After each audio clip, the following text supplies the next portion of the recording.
job done good today? I think it went very well. So you heard that yourself. This is a case that nobody wanted to bring, including Alvin Bragg. It was just at the last minute they decided to do it. It's a case that, if you're looking back, it goes back many, many years, 2015, maybe before that. And it's a case as to bookkeeping, which is a very minor thing in terms of the law, in terms of all the violent crime that's going on outside as we speak, right outside as we speak. But this is a case where you pay a lawyer, he's a lawyer, and they call it a legal expense. That's the exact term they used, legal expense, in the books. And another thing that wasn't even said was we never even deducted it as a tax deduction. So that takes a whole vast area. Most people want to deduct everything. We never even took it as a tax deduction. But they called the payment to a lawyer a legal expense in the books. They didn't call it construction. They didn't say you're building a building. It called a payment to a lawyer because, as you know, Cohn is a lawyer. Represented a lot of people over the years. Now, I'm not the only one.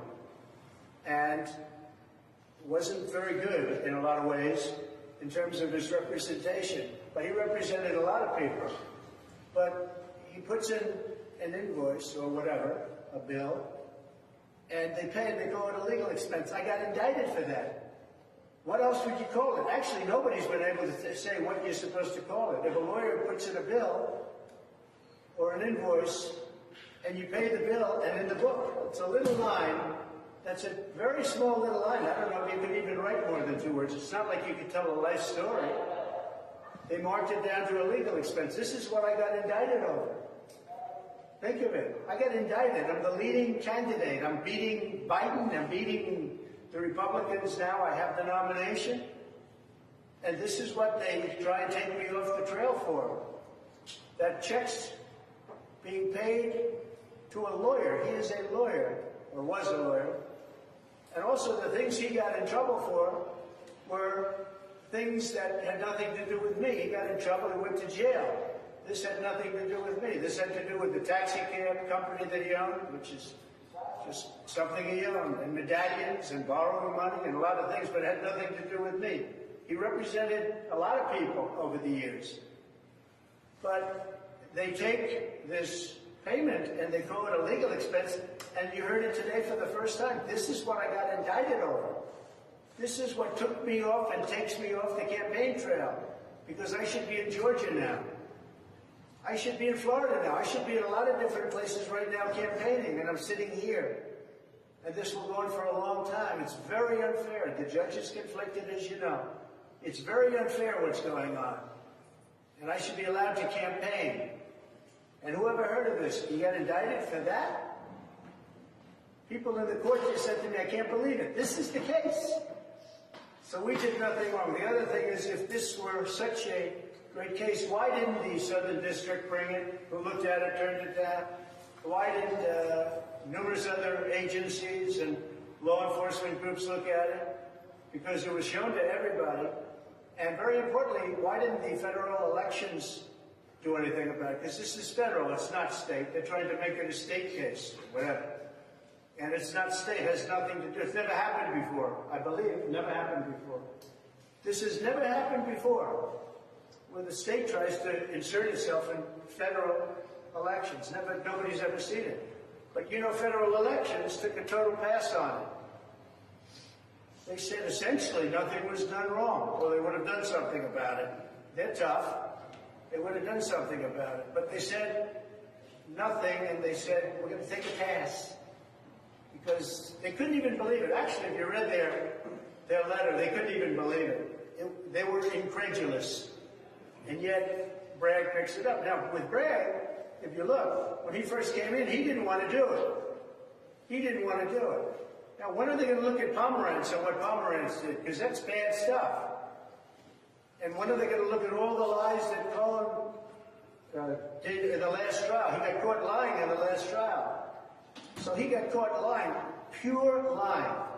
And when are they going to look at that? Now we'll go to another subject, because just a few blocks away, as you know, they had a trial on the $175 million. That's Letitia James. It's all coming out of the White House, by the way.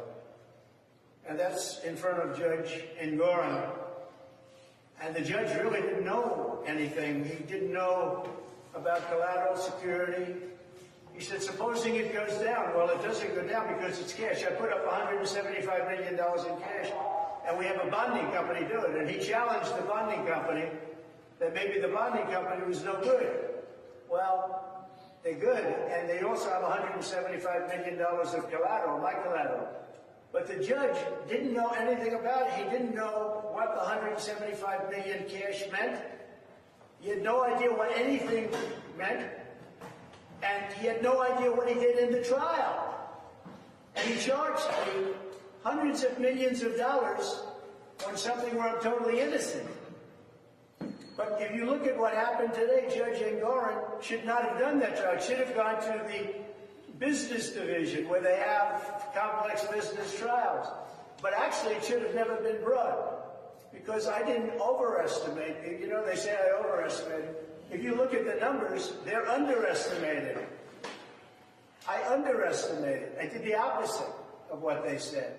And the reason that they tried to, and they did it for their own narrative, they valued a $1 billion asset at $18 million. They valued other assets in as little, in order to build their narrative. They want to build a narrative. But if you look, and I have a complete record of what happened, Judge Engoron had no idea what was going on, didn't understand the most simple concepts.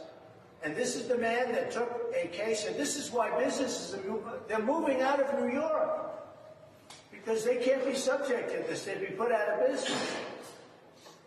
They're moving out of New York because of it. But Judge Engoron had absolutely no idea what had happened. He didn't realize we put up 175, but when he found out we put it up, he said, what happens if it goes up or down? I said, it doesn't, or they said, it doesn't go up or down. It's cash that we put up, all cash. Very few people could do that. And the deal was approved with the Attorney General, if you can believe that. But the deal was approved. She just tried to embarrass everybody, and she tried to embarrass a very good bonding company by saying they weren't creditworthy. Well, they were creditworthy, and what was more important is they had as security $175 million that I put up. But the point here is that the judge had no idea what was happening. And this is the same judge that 2 months ago made a ruling that shook the world. It shook the world because everyone knows going to that trial I did nothing wrong. And over here, I did nothing wrong also. This is a Biden witch hunt to keep me off the campaign trail. So far, it's not working because my poll numbers are higher than they've ever been because the public understands that it's a witch hunt. Thank you very much. Mr. Trump, what was it like hearing the Access Hollywood tape? Are you worried about Stormy Daniels testifying against you? Where's Melania?